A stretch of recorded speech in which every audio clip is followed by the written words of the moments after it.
Verdade mesmo. Beleza? Queridos, você percebe que Deus já falou conosco nesse período aqui? O que já entrou no seu coração nesses 15 minutos que estamos aqui? O que já entrou no seu coração? Olha, já ouvimos aqui a respeito da necessidade do Espírito Santo. É Ele que atua nessa nossa dispensação. A necessidade da confissão do pecado, a cruz, a nossa esperança em Jesus. Glória a Deus, porque o tempo pode passar, mas a palavra continua a mesma. Não é mesmo? Abra então a sua Bíblia na carta de Paulo aos Romanos, e apenas um versículo, capítulo 4. Capítulo 4.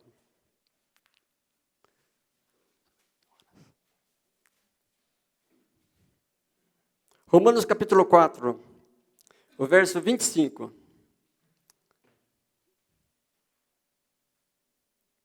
Romanos 4, 25 e o capítulo 5, verso 1. A gente vai juntar tudo aqui, tá bom?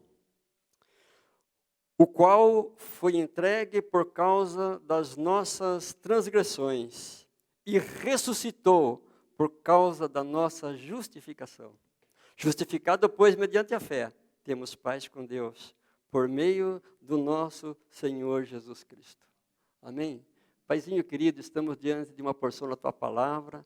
Nós já estamos certos, já falamos aqui que nós dependemos do Teu Espírito Santo. O Senhor que soprou essa palavra, o Senhor está entre nós, o Senhor está em nós, nós cremos pela fé. Nós não precisamos pegar, nós não precisamos enxergar, mas a fé que o Senhor nos concedeu, nós cremos sem dúvida alguma na Tua presença. E nós dependemos do Senhor, para que o Senhor fale aos nossos ouvidos, ao nosso coração. Jesus, se o Senhor não falar, não podemos ouvir. Mas encontra aqui coração aberto, ouvido aberto, ó Deus, para que o Senhor ministre nossos corações, seja uma exortação, seja um encorajamento, seja uma edificação, ministre nossos corações. E que o nome de Jesus, esse sim, seja glorificado. Amém, queridos? Então tá bom, então tá bem. Certa vez um muçulmano, ele disse com muito orgulho da fé dele, com certo orgulho de sua fé, ele disse o seguinte: no islamismo não existe perdão, o que existe é justiça. E é isso que a gente gostaria de falar hoje. Perdão e justiça. Perdão e justiça. Assim que Deus colocou Adão lá no Jardim do Éden, em Gênesis capítulo 2, e Deus falou para Adão: olha, do fruto do conhecimento do bem e do mal você não deve comer, porque no dia em que dela comer, certamente morrerás. Não é assim, olha, talvez você vai morrer. Não, certamente, Adão, você vai morrer. E no capítulo 3, nós vemos que, por incredulidade, Adão não creu, não levou a sério o que Deus falou. Nós vemos então a queda do homem. Por incredulidade, por desobediência, por rebeldia, chame como chamar, por falta de temor a Deus, entrou o pecado na nossa espécie. Nós herdamos isso. Então, a partir daí, a história da humanidade, a nossa história, é uma história de pecado e de morte. De pecado e de morte. O pecado entrou. Romanos capítulo 5, por um só homem entrou o pecado no mundo, e pelo pecado entrou a morte. Ele faz parte da nossa existência. Entrou o pecado, e juntamente com o pecado entrou a necessidade do perdão. Eu necessito do perdão. Todos nós, então, temos um grande problema, que é o problema do pecado.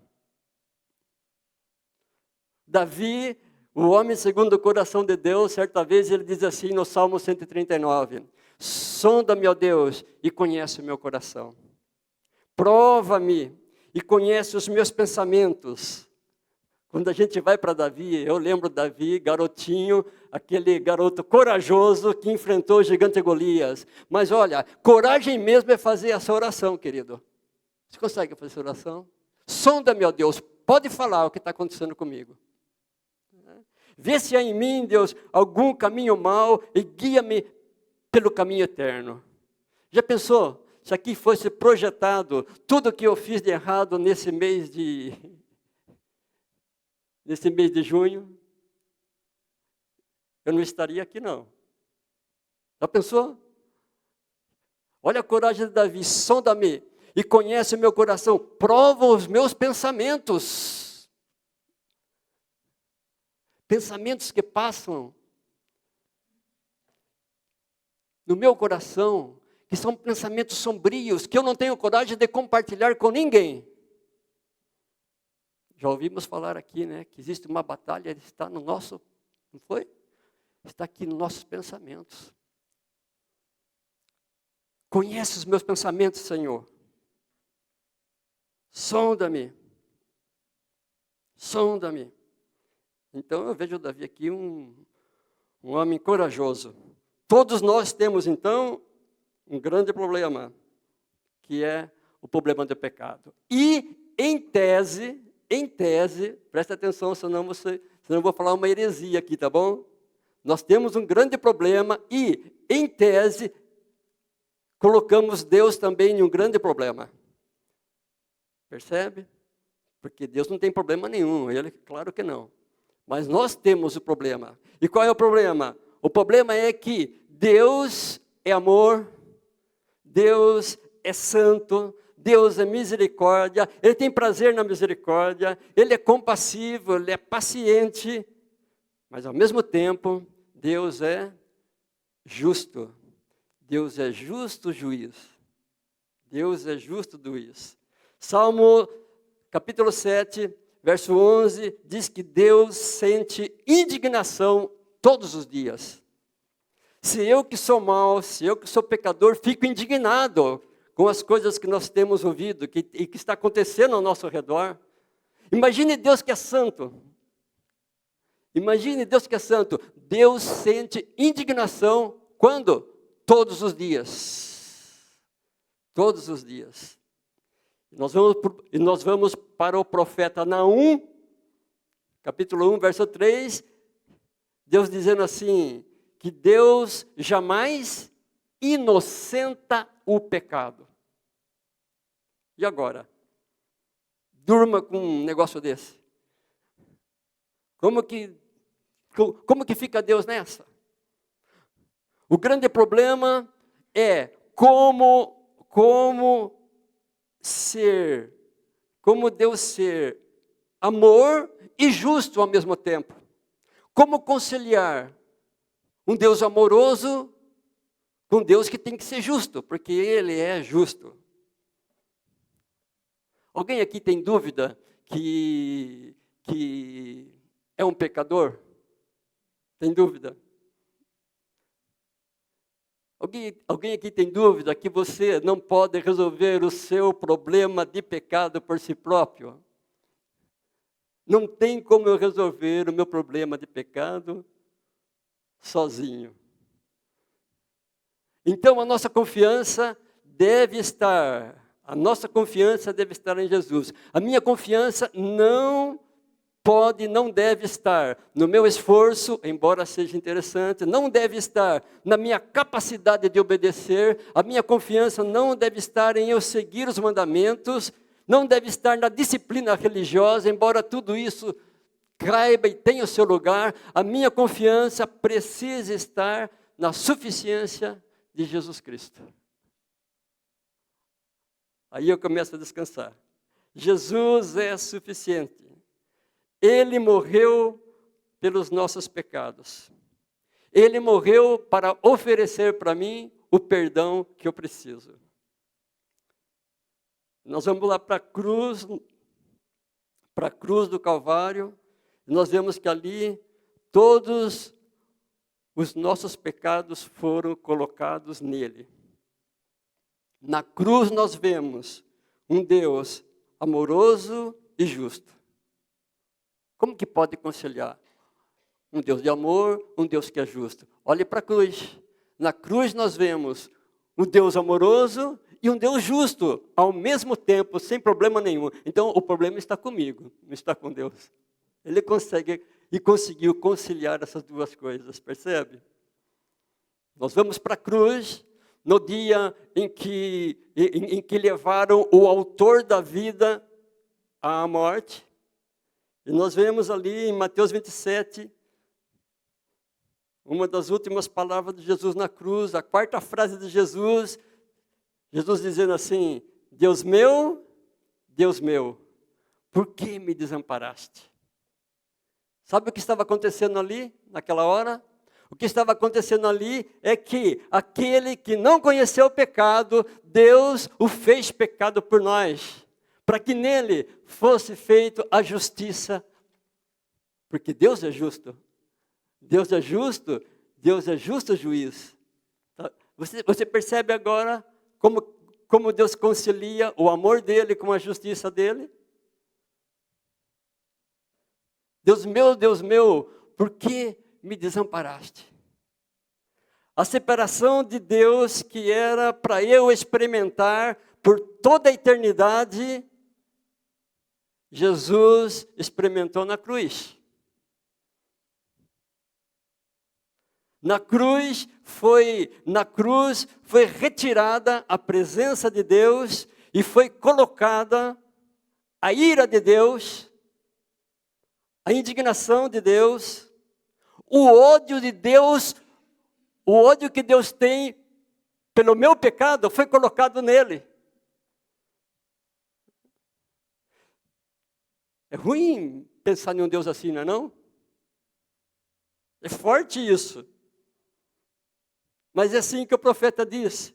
O Isaías, ele falou assim, que ao Senhor agradou moê-lo. Deus esmagou o seu filho com toda a sua ira. A gente não consegue imaginar um Deus assim. Mas é bem assim, que está em Isaías 53:10. Ao Senhor agradou moê-lo como oferta pelo pecado. Então, aquele problemão que eu tenho, que você tem de pecado, ele foi resolvido pela oferta de Jesus. Pela oferta de Jesus. Foi assim que Deus providenciou o perdão que eu preciso. Foi assim que Deus lidou com o meu pecado. Desse jeito, nós ouvimos falar aqui, não brinca com pecado, não ouvimos falar aqui? Foi assim que Deus, e é assim que Deus lida com o pecado. Colocando o filho dele, castigando o filho dele, com toda a ira que ele tem pelo pecado meu e da humanidade. É assim que ele lida com o pecado. A pergunta que fica é, como eu tenho lidado com o pecado? Como que nós temos lidado com o pecado? Com indiferença? Isso aqui é comum. Isso aqui é normal. Normal não é. Pode até ser comum, mas normal é o jeito que Deus fez. Ou a gente tem minimizado o pecado, tipo assim, olha, mas também, eu faço isso, mas também ninguém é perfeito. Eu estou diminuindo o pecado, está entendendo? Como que eu tenho lidado com o pecado, sendo que Deus lidou com o meu pecado daquele jeito, moendo o seu filho? Ou nós temos generalizado o pecado. Todo mundo faz assim, está vendo só? Todo mundo faz, então é bom sempre nós lembrarmos que ao Senhor agradou moê-lo. Ao Senhor agradou moê-lo. Como oferta pelo pecado. Pecado de quem? Meu. Não é dele, meu. Jesus está ali naquela cruz e uma das últimas frases dele, a sexta frase de Jesus na cruz foi essa: está consumado. Ou seja, o cálice que havia de beber, Jesus agora tomou sem sobrar nenhuma gota. O cálice foi totalmente tomado. Ou seja, o preço para o perdão que eu necessitava e necessito foi pago.